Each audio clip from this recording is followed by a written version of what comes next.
ka hor intaan koonku bilaaban waxaa jiray ereyga. Wuxuu ka yimid Ilaah wuxuuna xambaarsanaa awoodda lagu abuuro adduunyo laguna buuxiyo nolol. Sidaas ayay ku dhalatay jinsiyadeen. Muddo ka mid ah waxaan ku noolayn wada noolaansho iyo isfahan. Laakiin imtixaan ahaan qaar waxay doorteen wanaag, qaar kalena xumaan.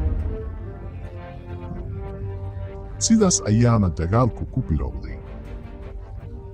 Dagaal burburiyey meerahaheenna ilaa uu geeri qabsaday, ereygiina uu lumay. Waxaan ku kala firdhannay galagsiga annagoo rajaynayna inaan helno dibna u dhisno hoygeenna. Annagoo baadaynayna xiddi kasta, adduun kasta. Markii rajadii oo dhan u muuqatay inay dhammaatay, fariin ku saabsan helitaan cusub ayaa nagu soo jiiday meeraha aan la garanayn ee la yidhaahdo dhulka.